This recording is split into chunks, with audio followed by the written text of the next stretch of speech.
Taong 1975, karanasan ito ni Ambo na noon ay 6 na taong gulang pa lamang. Malakas pa raw noon ang kanyang lolo Intaw. Sa edad na 79, nagagawa pa raw nitong kumilos sa bahay. Gaya ng mga mabibigat na gawain na nangangailangan ng lakas tulad ng pag-iigib ng tubig, pagsisibak ng kahoy na panggatong at marami pang iba.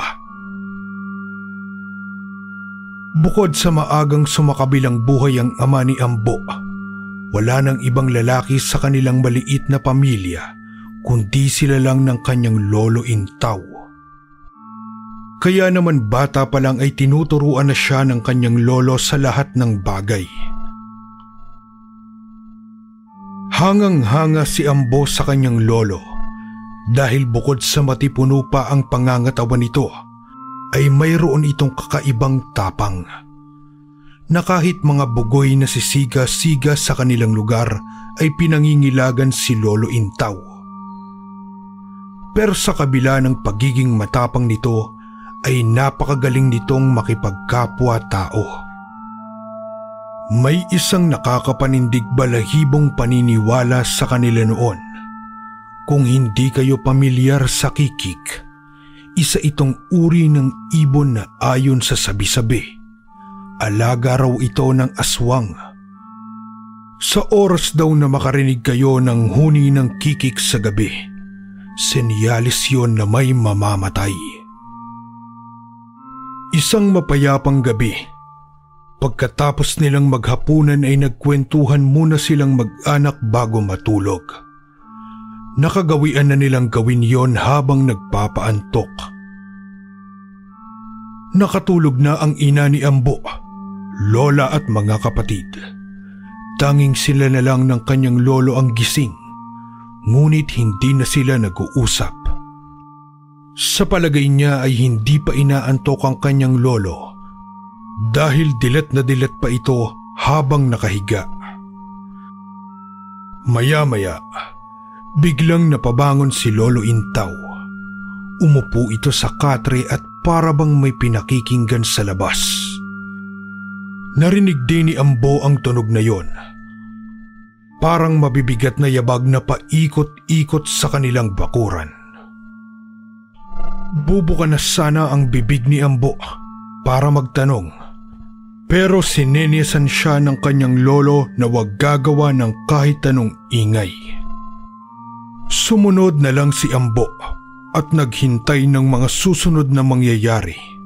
Nang sumilip si Lolo Intaw sa siwang ng dingding na kawayan, may naaninag siyang isang naglalakad na figura. Hindi lang niya matukoy kung lalaki ba ito o babae. Mabibigat ang bawat paghakbang nito na animoy napakabigat ng timbang. Pero dahil malinaw ang mata ni Lolo Intaw, kitang-kita niyang napakapayat lang nito. Wala itong pang-itaas na damit at walang tsinelas, para ding naglalangis ang katawan nito. Takang-taka naman ang batang si Ambo nang tumayo ang kanyang lolo at hinugot ang itak sa ilalim ng katre. Dali-dali nitong sinukbit yon sa baywang at sa kawalang pasabing lumabas. Pinandilatan pa umano siya nito, senyales na wag siyang susunod sa kanya. Bumangon si Ambo. Inalam kung ano ang gagawin ng lolo sa labas ng ganoong oras. Sumilip siya sa siwang ng dingding na kawayan. Pilit inaaninag ang lolo na noon ay narinig niyang sumigaw, nagmura at may binubulyawan. Pagkatapos ay nakarinig naman siya ng mga paang nagtatakbuhan papalayo. Walang kaalam-alam si Ambo na hinabol na pala ng itak ng lolo niya ang pinaghihinalaang aswang. Naikwento ito ng kanyang Lolo Intaw kinaumagahan. Ang wika pa nito, wala naman daw magnanakaw sa kanila, kaya hindi nila pwedeng sabihin na masamang loob lang ang umaaligid noong nagdaang gabi. Isa pa, napakabaho raw ng amoy nung hinabol niya. Napakabilis din daw gumalaw na animoy nakakakita sa dilim. Ayaw naman maniwala ni Amparo na siyang ina ni Ambo. Wika nito sa ama ay huwag silang takutin na baka raw yung hinabol ni Lolo Intaw kagabi ay isa lang magnanakaw ng manok. Napapailing naman si Lola Ibang na asawa ni Lolo Intaw. Tila ba may sinasabi ang mga mata nito, ngunit pinili na lang na magsawalang kibo. Makalipas ang isang araw, habang payapang natutulog ang mag-anak, hindi naman mapakali sa higaan si Lolo Intaw. Nanginginig ang matanda sa ilalim ng kumot. Gustuhin man ni Ambo na bumangon, pero wala siyang magawa dahil hindi niya alam ang gagawin. Kinalabit niya ang kanyang Lola Ibang na noon ay payapang natutulog. Nang magising ito, ani Lola Ibang, inaapoy raw ng lagnat si Lolo Intaw. Lingid sa kaalaman ng mag-anak, nakakarinig pala si Ambo ng mga yabag sa labas. Nakakarinig din siya ng mga paghingal na hindi niya alam kung kanino nang gagaling. Kinaumagahan, hindi nakabangon ang kanyang Lolo Intaw. Gising ito subalit inuubo at masakit ang kasukasuan. Mainit pa rin ang katawan nito, kaya binantayan ito ng kanyang Lola Ibang at pinagpaliban muna ang pagpunta sa bukid. Si Ambo ang isinama ng kanyang ina sa bukid. Habang naglalakad sila, walang tigil si Ambo sa pamimitas ng kung ano-anong bunga ng mga ligaw na halaman sa daan. Dahilan upang mapag-iwanan siya ng kanyang ina sa paglalakad. Maya-maya lang, isang may edad ng lalaki ang nakasalubong nila. Nauna itong nakasalubong ni Amparo, ngunit hindi nito iyon pinansin.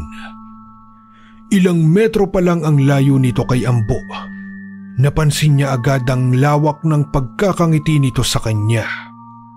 Nang ilang hakbang na lang ay huminto ang may edad na lalaki sa harap ni Ambo. Wala namang kaalam-alam noon si Amparo dahil tuloy-tuloy lang ito sa paglalakad. Nagsalita raw yung lalaki. "Kumusta yung lolo mo, iho? Magaling na ba?" Hindi nakasagot si Ambo. Wala siyang nagawa kundi ang umiling. Hindi niya rin alam ang sasabihin sapagkat hindi pamilyar sa kanya ang itsura ng lalaki. Hinabol niya ang kanyang ina at ikinuwento ang nangyari. Nakagalitan pa siya ni Amparo at sinabing wag nang lalayo ulit sa kanya. Sinabi pa nitong wag siyang basta-basta makikipag-usap sa mga hindi kakilala. Hindi raw malabo na rebelde ang lalaking yon at baka dakipin siya nito't hasain upang maging kaisa nila. Pagdating ng dapit hapon, nakauwi na ang mag-ina galing sa bukid. Nadatnan nila si Lolo Intaw na mahina pa rin ang katawan. Putlang-putla ang matanda. Hindi rin umano tumatanggap ng pagkain at inumin ng sikmura nito. Idinadaan na lang ito sa halamang gamot, gawa nang wala silang kakayahang madala ito sa ospital. Pagkagat ng dilim, tulog na ang lahat maliban sa mayat-mayang paggising ni Lola Ibang para tingnan ang nangihinang asawa. Walang ano-ano, ginising sila ng mga huni ng kikik. Pakiwari nila'y malapit lang ito sa kanilang tahanan dahil bagaman mahina, malinaw naman ito sa kanilang pandinig. Nagpanting ang tenga ng may sakit na si Lolo Intaw. Galit itong bumangon. Kahit nangihina, pinilit nitong abutin ang itak sa ilalim ng katre. Pinigil naman ito ng kanyang asawa. Ang sabi pa nito, hayaan na lang daw at ipagwalang bahala na lang ang Kikik sa paghuni.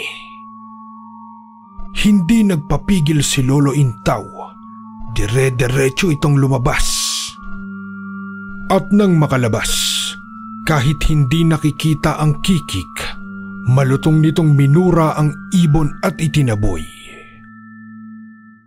Namangha ang mag-anak nang tumigil naman sa paghuni ang ibon. Subalit nang makabalik si Lolo Intaw sa loob ng pamamahay, bumalik na naman sa paghuni ang Kikik. Kasabay ng mga huning nakakapanindig balahibo ay ang mabibigat na yabag na pagkuwan ay huminto rin. Natatakot man ang lahat ay mas naging matimbang ang pag-aalala nila kay Lolo Intaw. Gustuhin mang lumabas ng matapang na matanda ay wala na itong nagawa kundi ang magpalamon sa katre. Tuloy-tuloy itong inaatake ng ubo habang namamaluktot sa kinahihigaan. Wala namang magawa si Lola Ibang at Amparo nung mga oras na yon, kundi punasan na lang ng basang bimpo ang nagdedeliryong matanda. Hindi nila alam kung ilang oras silang nanatiling gising. Magliliwanag na nang makaramdam ang mag-anak ng pagod sa pag-aalala kay Lolo Intaw.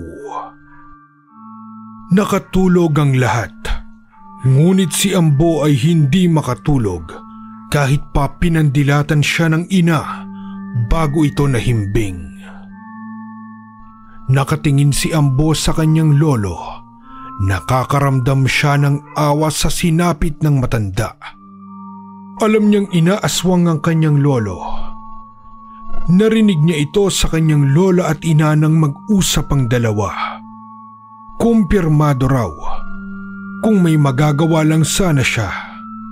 Kaya ipinangako niya sa sarili na kapag siya ay lumaki at nag-edad, uubusin niya ang lahat ng aswang na gumagala sa kanilang baryo. Kinahapunan, bumaha ng luha sa kanilang pamamahay.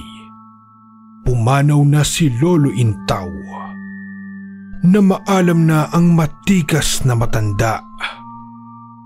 Walang sakit, walang nararamdaman kung anuman sa katawan. Ang dahilan ng pagkamatay ay inaswang. Yan ang bulong-bulungan. Naging maugong sa buong baryo ang nangyari kay Lolo Intaw. Marami ang natakot. Ang iba naman ay nagsipaghanda at tahimik na nag-aabang kung ang bahay naman nila ang sasalakayin ng aswang. Kaya sa tuwing humuhuni ang Kikik, lahat ay tahimik sa mga kabahayan, nagmamasid at nakikiramdam.